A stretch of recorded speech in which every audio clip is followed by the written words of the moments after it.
our common humanity and to act together. Ladies and gentlemen, this is the clear and urgent choice that we face here at the dawning of what must be a decisive decade for our world. A decade that will quite literally determine our futures. As a global community, we're challenged by urgent and looming crises, wherein lie enormous opportunities if we can summon the will and resolve to seize these opportunities. Will we work together to save lives, defeat COVID-19 everywhere, and take the necessary steps to prepare ourselves for the next pandemic, for there will be another one? Or will we fail to harness the tools at our disposal as the more virulent and dangerous variants take hold? Will we meet the threat of challenging climate, the challenging climate we're all feeling, already ravaging every part of our world, with extreme weather? Or will we suffer the merciless march of ever-worsening droughts and floods, more intense fires and hurricanes, longer heat waves, and rising seas? Will we affirm and uphold the human dignity and human rights under which nations in common cause more than 7 decades ago formed this institution? Will we apply and strengthen the core tenets of the international system, including the UN Charter and the Universal Declaration of Human Rights, as we seek to shape the emergence of new technologies and deter new threats? Or will we allow those universal principles to be trampled and twisted in the pursuit of naked political power? In my view, how we answer these questions in this moment, whether we choose to fight for our shared future or not, will reverberate for generations yet to come. Simply put, we stand, in my view, at an inflection point in history. And I'm here today to share with you how the United States intends to work with partners and allies to answer these questions, and the commitment of my new administration to help lead the world toward a more peaceful, prosperous future for all people. Instead of continuing to fight the wars of the past, we are fixing our eyes on devoting our resources to the challenges that hold the keys to our collective future. Ending this pandemic, addressing the climate crisis, managing the shifts in global power dynamics, shaping the rules of the world on vital issues like trade, cyber, and emerging technologies, and facing the threat of terrorism as it stands today. We've ended 20 years of conflict in Afghanistan, and as we close this period of relentless war, we're opening a new era of relentless diplomacy, of using the power of our development aid to invest in new ways of lifting people up around the world, of renewing and defending democracy, of proving that no matter how challenging or how complex the problems we're going to face, government by and for the people is still the best way to deliver for all of our people. And as the United States turns our focus to the priorities and the regions of the world, like the Indo-Pacific, that are most consequential today and tomorrow, we'll do so with our allies and partners through cooperation at multilateral institutions like the United Nations, to amplify our collective strength and speed our progress toward dealing with these global challenges. It is a fundamental truth of the 21st century within each of our countries and as a global community that our own success is bound up in others succeeding as well. To deliver for our own people, we must also engage deeply with the rest of the world. To ensure that our own future, we must work together with other partners, our partners, toward a shared future. Our security, our prosperity, and our very freedoms are interconnected, in my view, as never before. And so, I believe we must work together as never before. Over the last 8 months, I prioritized rebuilding our alliances revitalizing our partnerships, and recognizing they are essential and central to America's enduring security and prosperity. We have reaffirmed our sacred NATO alliance to Article 5 commitment. We're working with our allies toward a new strategic concept that will help our alliance better take on evolving threats of today and tomorrow. We renewed our engagement with the European Union, a fundamental partner in tackling the full range of significant issues facing our world today. We elevated the Quad partnership among Australia, India, Japan, and the United States to take on challenges ranging from health security to climate to emerging technologies. We're engaging with regional institutions from ASEAN to the African Union to the Organization of American States to focus on people's urgent needs for better health and better economic outcomes. We're back at the table in international forums, especially the United Nations, to focus attention and to spur global action on shared challenges. We are re-engaged at the World Health Organization and working in close partnership with COVAX to deliver life-saving vaccines around the world. We rejoined the Paris Climate Agreement, and we're running to retake a seat in the Human Rights Council next year at the UN. And as the United States seeks to rally the world to action, we will lead not just with the example of our power, but, God willing, with the power of our example. Make no mistake, the United States will continue to defend ourselves, our allies, and our interests against attack, including terrorist threats, as we prepare to use force if any is necessary. But to defend our vital U.S. national interest, including against ongoing and imminent threats. But the mission must be clear and achievable, undertaken with informed consent of the American people, and whenever possible, in partnership with our allies. U.S. military power must be our tool of last resort, not our first, and it should not be used as an answer to every problem we see around the world. Indeed, today, many of our greatest concerns cannot be solved or even addressed through the force of arms. Bombs and bullets cannot defend against COVID-19 or its future variants. To fight this pandemic, we need a collective act of science and political will. We need to act now to get shots in arms as fast as possible and expand access to oxygen, tests, treatments to save lives around the world. And for the future, we need to create a new mechanism to finance global health security that builds on our existing development assistance and global health and a global health threat council that is armed with the tools we need to monitor and identify emerging pandemics so that we can take immediate action. Already, the United States has put more than $15 billion toward global COVID response. We've shipped more than 160 million doses of COVID-19 vaccine to other countries. This includes 130 million doses from our own supply and the first tranches of the 500 million doses of Pfizer vaccine we purchased to donate through COVAX. Planes carrying vaccines from the United States have already landed in 100 countries, bringing people all over the world a little dose of hope, as one American nurse termed it to me. A dose of hope, direct from the American people, and importantly, no strings attached.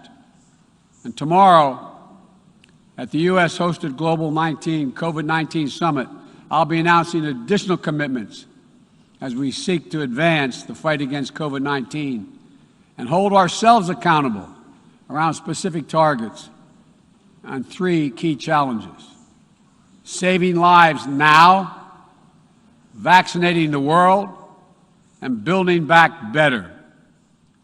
This year has also brought widespread death and devastation from the borderless climate crisis. The extreme weather events that we have seen in every part of the world, and you all know it and feel it, represent what the Secretary General has rightly called Code Red for humanity. And the scientists and experts are telling us that we're fast approaching a point of no return in a literal sense. To keep within our reach the vital goal of limiting global warming to 1.5 degrees Celsius, every nation needs to bring their highest possible ambitions to the table when we meet in Glasgow for COP26. And then to have to keep raising our collective ambition over time. In April, I announced the United States' ambitious new goal under the Paris Agreement to reduce greenhouse gas emissions from the United States by 50 to 52% below 2005 levels by 2030, as we work toward achieving a clean energy economy with net zero emissions by 2050. And my administration is working closely with our Congress to make critical investments in green infrastructure and electric vehicles that will help us lock in progress at home toward our climate goals. And the best part is, making these ambitious investments isn't just good climate policy, it's a chance for each of our countries to invest in ourselves and our own future. It's an enormous opportunity to create good-paying jobs for workers in each of our countries and to spur long-term economic growth that will improve the quality of life for all of our people. We also have to support the countries and people that will be hit the hardest and that have the fewest resources to help them adapt.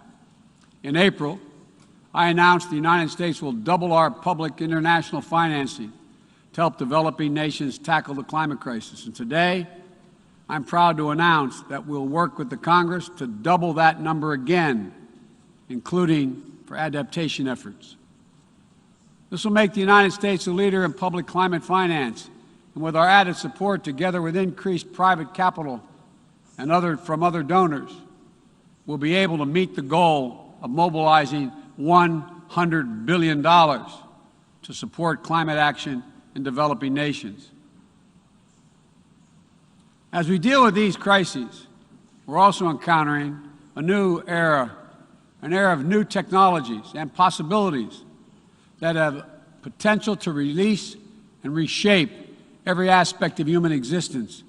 And it's up to all of us to determine whether these technologies are a force to empower people or to deepen repression.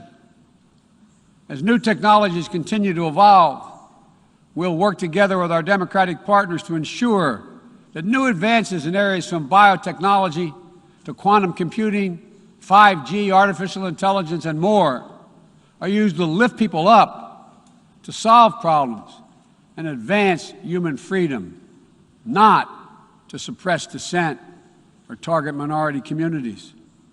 And the United States intends to make a profound investment in research and innovation, working with countries at all stages of economic development to develop new tools and technologies to help us tackle the challenges of this second quarter of the 21st century and beyond. We're hardening our critical infrastructure against cyber attacks, disrupting ransomware networks, and working to establish clear rules of the road for all nations as it relates to cyberspace. We'll reserve the right to respond decisively to cyber attacks that threaten our people, our allies, or our interests. We will pursue new rules of global trade and economic growth that strive to level the playing field so that it's not artificially tipped in favor of any one country at the expense of others. And every nation has the right and opportunity to compete fairly. We will strive to ensure that basic labor rights, environmental safeguards, and intellectual property are protected, and that the benefits of globalization are shared broadly throughout all our societies. We'll continue to uphold the long-standing rules and norms that have formed the guardrails of international engagement for decades. that have been essential to the development of nations around the world. Bedrock commitments like freedom of navigation, adherence to international laws and treaties, support for arms control measures that reduce the risk and enhance transparency. Our approach is firmly grounded and fully consistent with the United Nations mission and the values we've agreed to when we drafted this charter.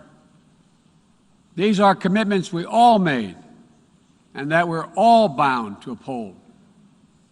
And as we strive to deal with these urgent challenges, whether they're long-standing or newly emerging, we must also deal with one another.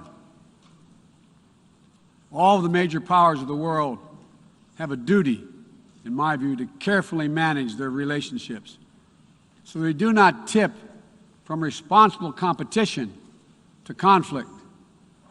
The United States will compete, and will compete vigorously, and lead with our values and our strength. We'll stand up for our allies and our friends and oppose attempts by stronger countries to dominate weaker ones, whether through changes to territory by force, economic coercion, technical exploitation, or disinformation. But we're not seeking, say it again, we are not seeking a new Cold War or a world divided into rigid blocs. The United States is ready to work with any nation that steps up and pursues peaceful resolution to shared challenges, even if we have intense disagreements in other areas, because we'll all suffer the consequences of our failure if we do not come together to address the urgent threats like COVID-19 and climate change, or enduring threats like nuclear proliferation. The United States remains committed to preventing Iran from gaining a nuclear weapon. We're working with the P5+1 to engage Iran diplomatically and to seek a return to JCPOA. We're prepared to return to full compliance if Iran does the same. Similarly, we seek serious and sustained diplomacy to pursue the complete denuclearization of the Korean Peninsula. We seek concrete progress toward an available plan with tangible commitments that would increase stability on the peninsula and in the region, as well as improve the lives of the people in the Democratic People's Republic of Korea. We must also remain vigilant to the threat of terror that terrorism poses to all our nations, whether emanating from distant regions of the world or in our own backyard. We know the bitter sting of terrorism is real. We've almost all experienced it. Last month, we lost 13 American heroes and almost 200 innocent Afghan civilians in a heinous terrorist attack at the Kabul airport. Those who commit acts of terrorism against us will continue to find a determined enemy in the United States. The world today is not the world of 2001, though. And the United States is not the same country we were when we were attacked on 9/11 20 years ago. Today, we're better equipped to detect and prevent terrorist threats, and we are more resilient in our ability to repel them and to respond. We know how to build effective partnerships to dismantle terrorist networks by targeting their financing and support systems, countering their propaganda, preventing their travel, as well as disrupting imminent attacks. We'll meet terrorist threats that arise today and in the future with a full range of tools available to us, including working in cooperation with local partners so that we need not be so reliant on large-scale military deployments.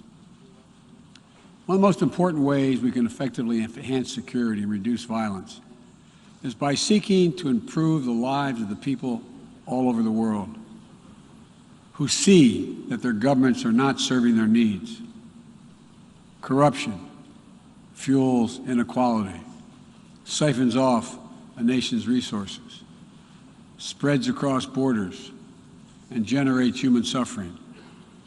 Is nothing less than a national security threat in the 21st century.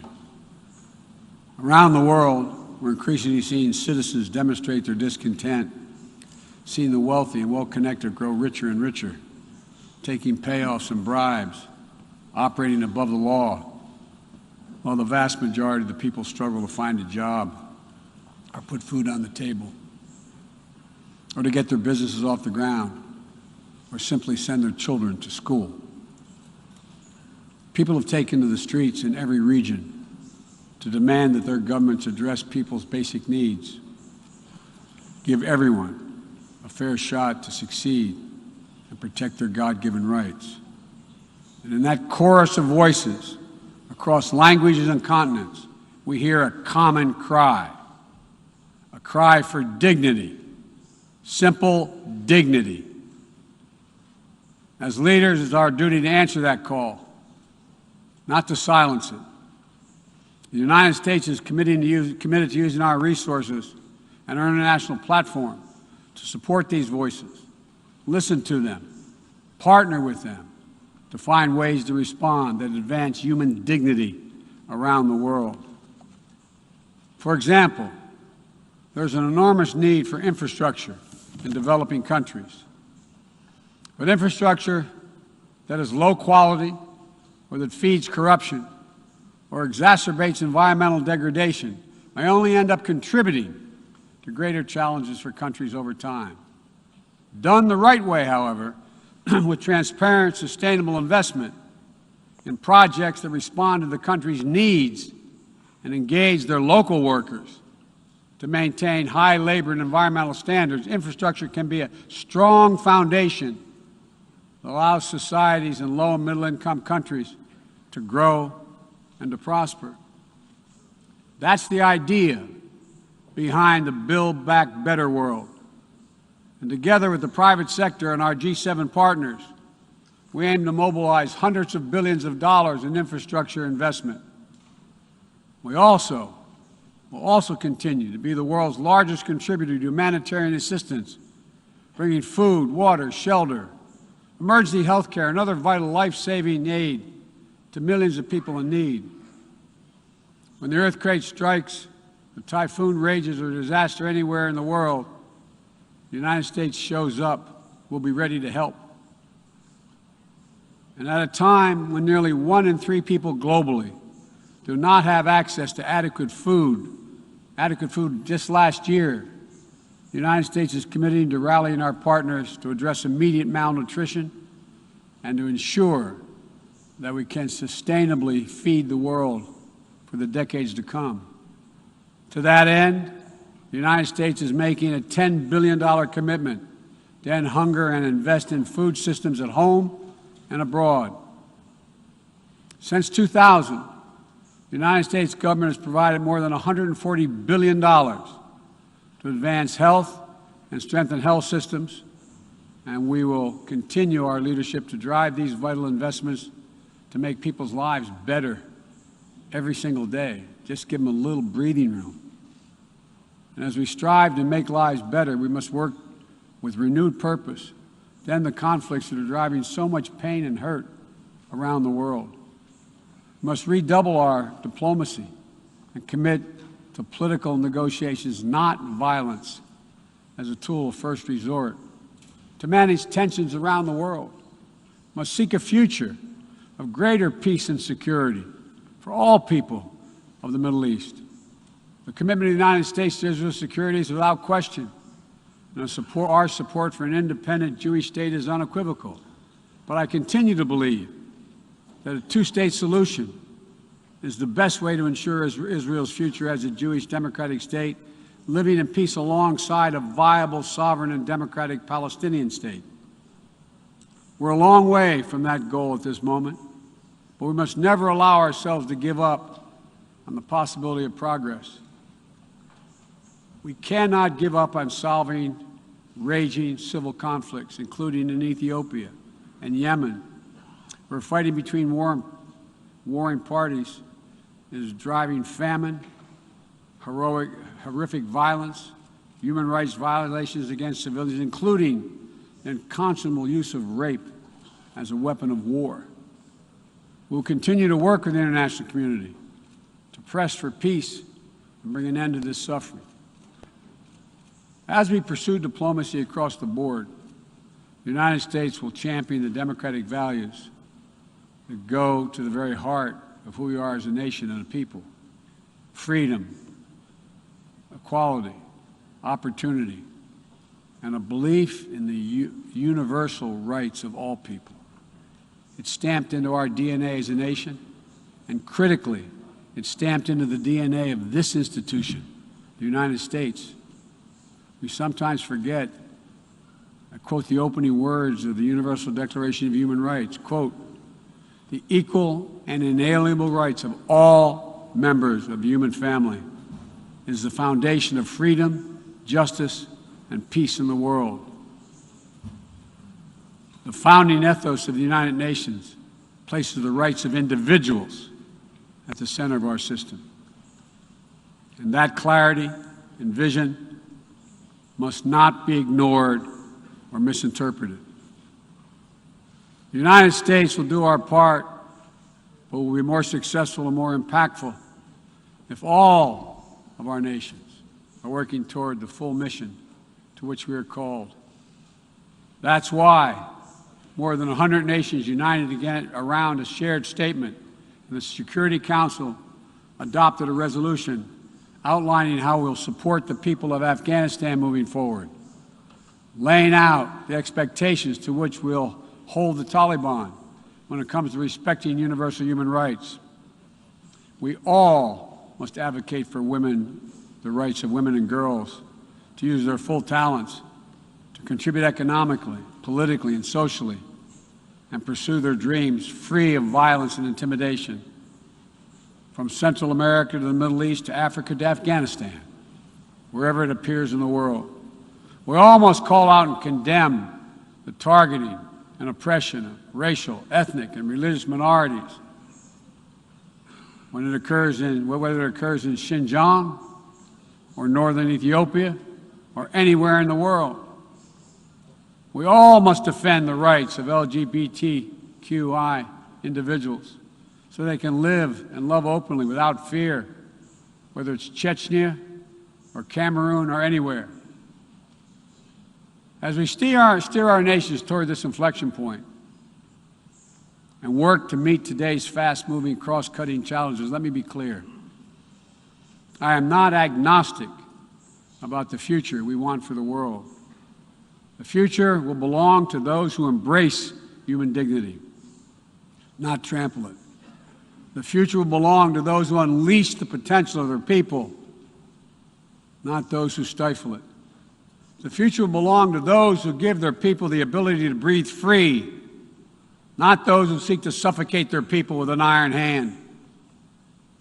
Authoritarianism, the authoritarianism of the world, may seek to proclaim the end of the age of democracy, but they're wrong. The truth is, the democratic world is everywhere. It lives in the anti-corruption activists, the human rights defenders, the journalists, the peace protesters. On the front lines of this struggle in Belarus, Burma, Syria, Cuba, Venezuela, and everywhere in between. It lives in the brave women of Sudan who withstood violence and oppression to push a genocidal dictator from power and who keep working every day to defend their democratic progress. It lives in the proud Moldovans who helped deliver a landslide victory for the forces of democracy with a mandate to fight graft, to build a more inclusive economy. It lives in the young people of Zambia who harnessed the power of their vote for the first time, turning out in record numbers to denounce corruption and chart a new path for their country.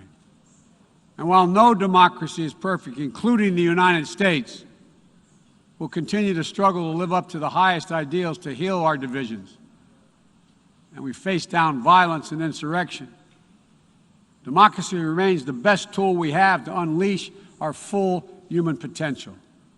My fellow leaders, this is a moment where we must prove ourselves the equals of those who come before us, who with vision and values and determined faith in our collective future built our United Nations, broke the cycle of war and destruction, and laid the foundations for more than 7 decades of relative peace and growing global prosperity. Now, we must again come together to affirm the inherent humanity that unites us is much greater than any outward divisions or disagreements. We must choose to do more than we think we can do alone so that we'll accomplish what we must together. Ending this pandemic and making sure we're better prepared for the next one. Staving off climate change and increasing our resilience to the impacts we already are seeing. Ensuring a future where technologies are a vital tool to solving human challenges and empowering human potential, not a source of greater strife and repression. These are the challenges that we will determine what the world looks like for our children and our grandchildren and what they'll inherit. We can only meet them by looking to the future. I stand here today for the first time in 20 years with the United States not at war. We've turned the page. All the unmatched strength, energy, and commitment, will, and resources of our nation are now fully and squarely focused on what's ahead of us, not what was behind. I know this. As we look ahead, we will lead. We will lead on all the greatest challenges of our time, from COVID to climate, peace and security, human dignity and human rights, but we will not go it alone. We will lead together with our allies and partners and in cooperation with all those who believe as we do that this is within our power to meet these challenges, to build a future that lifts all of our people and preserves this planet. But none of this is inevitable. It's a choice. And I can tell you where America stands. We will choose to build a better future. We, you and I, we have the will and capacity to make it better. Ladies and gentlemen, we cannot afford to waste any more time. Let's get to work. Let's make our better future now. We can do this. It's within our power and capacity. Thank you. God bless you all.